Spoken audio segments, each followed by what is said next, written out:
Bueno, Luz, Sí, ¿cómo estás? muy bien, gracias. Hoy te he venido a ver, a visitar, a charlar sobre cómo ha sido tu experiencia y comienzo en tu propio análisis. ¿Cómo comenzaste tu análisis? Claro.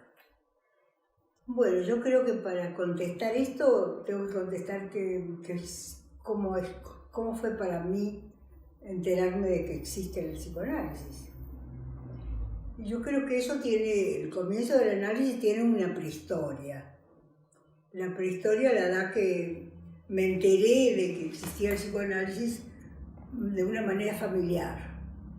Es decir, mi madre era íntima amiga de Flores Colny, una gran psicoanalista kliniana. Y venía a mi casa y yo iba a la casa de ella. Yendo a la casa de ella, yo tenía en ese momento 15 años, 14, por ahí estaba. Vi el diván, pasé por el consultorio de ella y entonces me dice, y le digo, ¿y esto qué? ¿Qué haces con esto, Flora? Y entonces me dice, ¿cómo? Esto es un diván. Y yo, claro, sí, ya sé que es un diván, pero ¿para qué? ¿Para qué lo usás? Entonces me dice, yo soy psicoanalista. Ahí escuché la primera vez la palabra soy psicoanalista. Y le digo, bueno, pues después me explicás. Bueno, al curso del tiempo me fue diciendo en qué consistía, que ella recibía y qué sé yo, bueno. Y eso fue durante mucho tiempo que yo iba a la casa de ella y a veces hasta me tiraba en el diván jugando como que me estaba analizando. Pero no sabía, la palabra analizando no la usaba para jugar. Bueno, y ella decía, bueno, ¿tenés ganas de analizarte, qué sé yo? Yo te doy un no, le digo, yo no sé nada. Bueno, pasó. Eso fue mi formación. Pero a partir de ella también asistí a algunas reuniones de la Asociación Psicoanalítica donde había mucha gente amiga. Entre ellos estaba Nunraker. Nunraker nos unía el idioma francés a las dos. Ella era francesa, casada con Henry Racker, un gran psicoanalista. Y entonces me hice amiga de Nun, iba a la casa y nos reíamos porque los chicos hablaban siempre bajito, ¿no? Y es Nun que me había explicado que estaban acostumbrados porque el padre les había dicho que por favor él no se oía desde el consultorio y no quería que escuchar la voz. Bueno, estos detalles hacen que para mí el psicoanálisis fuera un hecho que ocupaba una serie de personas, pero que no tenía ningún peso realmente, ninguna importancia. Bueno, la vida me fue llevando, crecí, por supuesto, estudié, me vinculé con gente analista ya, con amigos, ¿no? Y que se analizaban y que me contaban eso, pero no, sin producir en mí ninguna situación de decir, bueno, yo también, ¿no? Para nada. Claro que cuando me casé, vino otra etapa de mi vida y ya estaba en Mendoza, donde no había analista. Yo no conocía analista, ¿no? No había acá. Hasta que llegó el doctor Echegoyen. En ese momento, alguien en Buenos Aires me hablaba porque yo tenía algunos frenos muy serios para exponer algo. Y me contaba que en la facultad también tenía dificultad de exponer y que me ponía muy colorada cuando alguien me llamaba. Me rubicundés y me ponía más nerviosa sabiendo que estaba colorada. Entonces, bueno, todo eso hizo que alguien me dijera, ¿por qué no te analizás? Y vos tenés condiciones para analizarte. Le digo, ¿te parece? Entonces busqué. Y también tenía algunos problemas físicos en ese momento. Yo nunca he tenido buena salud, ¿no? Es una carga genética que llevo conmigo, con gran orgullo, porque la he ido superando bastante, algunas cosas bastante graves. Bueno, y con el doctor Mom de Buenos Aires, que me atendió porque tenía una urticaria, una eczema, en fin, cosas así menores, pero me dijo que por qué no me analizaba. Entonces ya era varias veces que alguien o me proponía o me decía o me contaba. Y yo dije, bueno, así, en esas condiciones de frialdad en relación con el psicoanálisis, pedí una cita con el doctor Echegoyen en Mendoza. Y entonces llegué, me acuerdo, y enseguida, después de la primera entrevista, de que nada más que tomarme los datos, me dijo acuéstese. No hubo entrevistas preliminares, como después las estudiamos, sí. Nada de esto, ¿no?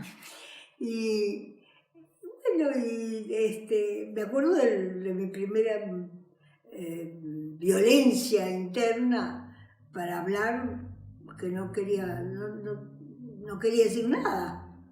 Pero él me dijo, bueno, cuente lo que se le ocurre. Y entonces le conté una ópera. Que había visto en Buenos Aires, el argumento de una ópera, ¿no? La ópera se llama El Castillo de Barba Azul, de Alban Berg, ¿no? Que es y yo, para poder hablar de algo, le hablaba de algo de afuera. Creía yo que le hablaba algo de afuera. Claro. Bueno, en el momento se sucede todo en un castillo que tiene muchas puertas. Y entonces el rey del castillo, el dueño del castillo, que se llama Barba Azul, está enamorado de una doncella divina, hermosísima. Entonces ella lo empieza a indagar mucho y a pedirle mucho cuál es su realidad, qué pasa, qué hay detrás de esas puertas, y a investigar demasiado la vida de él. Tal es así que él, cansado, y bueno, decide abrirle una puerta y decirle que ahí la persona que está ahí ya no existe más porque él decidió terminar con ella.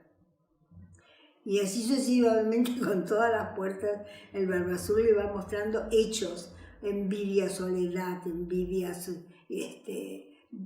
intolerancia, desamor, infidelidad, todo lo que los seres humanos pueden tener como pasiones del ser, terrible, y hasta que por supuesto ella también entra en una de las puertas y muere. Y yo conté eso como único relato para comenzar mi análisis. Y eso fue como una puerta que se abrió en relación al análisis. Para el análisis, claro. Y después, bueno, ¿por qué? ¿Qué significa? ¿O quién es Barba Azul? ¿O quién es Alban Berg? ¿Por qué Alban Berg? ¿Qué le interesa de Alban Berg? El músico, ¿no? Entonces yo le decía que era un músico contemporáneo, nuevo, que en realidad yo era más del... En fin, empecé a contarle mi historia ya musical, las cosas que me gustaban de mí. Y a decirle que realmente me molestaba mi timidez, que yo sabía que era tímida, pero tímida con síntomas. Claro. Porque yo sabía que hay gente tímida, pero que no se le ve. Y a veces se me veía porque me ponía roja, o me ponían respirando profundo, que eso me pasaba. El cuerpo me podía en esa timidez. Y bueno, se me fue pasando. Ya entró otra problemática seria de mi vida, de mi casa, de mi historia, ¿no? Los duelos que yo hube de pasar, dos duelos muy profundos, la más seria fue la muerte de mi gran mamá, de mi abuela paterna, con la cual yo tenía una estrecha relación de conocimiento del mundo por ella, del mundo europeo, ¿no? Cuando muere ella, para mí fue mi primer contacto con el dolor profundo, porque no tenía otros motivos para sufrir como niña, naciendo en una familia normal, bien, todo. Y después fue abandonar el campo, irme a la gran ciudad. La ciudad siempre me dolió un poco y añoraba los árboles, las plantas, los pájaros, ¿no? ¿Y cómo crees que tu propio análisis influyó o fue el impulso a pasar a ser practicante del psicoanálisis? Bueno, también tuve múltiples ayudas, ¿no?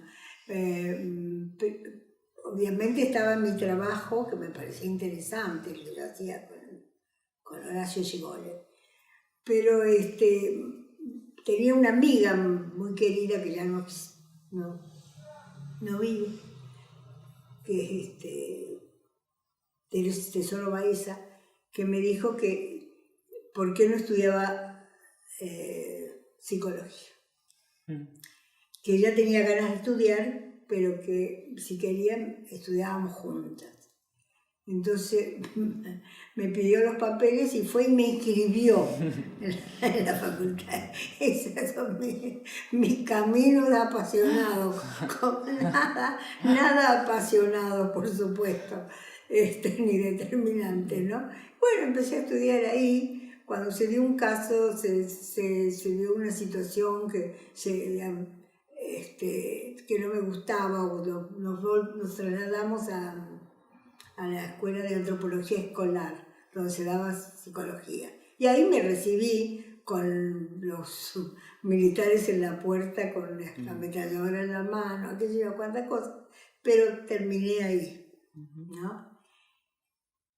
Ya tenía entonces un arma distinta, ya era psicóloga, ya había que pensar cómo trabajar. Yo ya tenía un título que lo había logrado en Buenos Aires, que era el de asistente social, que de gran formación lo había hecho, que me había servido muchísimo para otras cosas, para otros empleos. Y bueno, sencillamente empecé alguien me dijo, mis amigas me empezaron a decir, bueno, ¿cuándo vas a atender? ¿Dónde y cómo? ¿Qué sé yo? Yo no tenía consultorio, nada. Me lo prestaron, como siempre. Empecé a atender cara a cara, sin diván, porque eran entrevistas, era casi una psicoterapia la que hacía. Primero empecé con psicoterapia a ver cómo era yo, y me di cuenta que a los pacientes no los llevaba por la psicoterapia, los hacía pensar analíticamente, cosa que entonces me di cuenta que había que hacer otra cosa. Y bueno, y me puse un consultorio. Ya después seguí estudiando sola y me incorporé a los grupos de estudios kleinianos. Y en los grupos de estudios kleinianos me gustaban muchas cosas, además me gustaba estar en grupo. Me gustaba más que nada, como hija única, tener hermanos así de pensamiento, por lo menos de amistad. Y ahí estudié mucho y qué sé yo, hasta que un día, por el azar de la vida, me encontré con un libro en una librería de Buenos Aires, a la cual concurría a comprar en el Ateneo de la calle Santa Fe, y encontré un libro que decía, me gustó el título, La teoría del Edipo se llamaba, y como que en la contratapa decía Serge Leclerc, un representante del psicoanálisis francés contemporáneo. Entonces ahí pregunté qué era el psicoanálisis francés contemporáneo al dueño de la librería. Entonces con una cara de sorpresa me marcó una pared entera, y todo eso es Lacan, me dice. Y entonces yo no sabía qué era y me compré unos escritos, los únicos que había escrito de él. Y me mandó a una librería que se llama Letra Viva, que no sé si funciona, Sí. y ahí me compré algunos seminarios mimeografiados. Y empecé a estudiar sola. Vino la revolución, la dictadura, se desaparecieron los grupos, se escasearon mucho los encuentros nocturnos para estudiar algo, por temor, porque había mucha persecución. Eso debo agradecerle a la represión política que me dio un tiempo larguísimo para estudiar sola, y estudiar sola Lacan. Y ahí es donde empecé a estudiar y nada más, ahí fue toda. Entonces ya yo analizaba, pero al mismo tiempo lo que él decía, lo que me decía de muchas cosas, esa investigación que hacía sobre Freud me apasionaba, me gustaba muchísimo, muchísimo. ¿Y qué crees que en esa lectura que te resonó de la lectura de Lacan y pudiste trasladar a la práctica? Bueno, lo que más trasladé fue el valor de la palabra y el silencio. Yo sobre el silencio tenía ya mucho respeto porque yo soy música y entonces sé muy bien cómo hay que respetar el signo de silencio en la música y qué significa, ¿no? Pero sobre todo el valor de la palabra, de la escucha, eso sí fue lo que me fue marcando, que también se lo descubría en Echegoyen, pero no sabía que tenía toda esta capacidad de conceptualización que tenía Lacan sobre eso. Luz, y en tu trayecto como analizante y también como analista, ¿qué puedes decir de un posible final de análisis? De mi final de Del análisis. tuyo y de pacientes, ¿no? ¿Qué pensás de un posible final? Yo creo que no se termina un análisis. Yo pienso que no hay final de análisis, que es análisis finito o infinito, como escribió Freud, ¿no? Porque realmente la vida es muy variada. Uno puede terminar un análisis creyendo que ha visto todo de su ser, pero después la vida la sacude con realidades imprevistas, con situaciones totalmente alegres o tristes o desoladoras, que tiene que empezar a pensar con qué recurso interno les responde, o las adapta, o se cambia como persona. Y entonces yo creo que lo que sí vale es el análisis interno, lo que uno ha podido hacer con todo lo aprendido. O sea, cómo eso pasa por la experiencia. Por la experiencia y cómo uno puede empezar a pensar realmente que algunas de las cosas que le suceden a veces a uno, o accidentes, o errores o olvidos, tienen una base distinta de la que aparece, ¿no? Eso es el uso del análisis, ¿no? O también encontrarse frente a cosas que no he investigado, y entonces ponerse a investigarle, ¿no? Bueno, muchas gracias, Luz, ¿sí? Por tu aporte. Bueno, yo lo único que quiero decirle, entusiasmar a la gente, es que tenga mucho, mucho respeto con su propio pensamiento y su propio sentir. Que lo haga propio, lo haga serio, pero no le estoy proponiendo tosudez ni necedad, no. Le estoy proponiendo una profundidad para darse el tiempo de pensar las cosas y también aconsejar algo que practico y que me hace bien, la meditación. Muchas gracias. Bueno,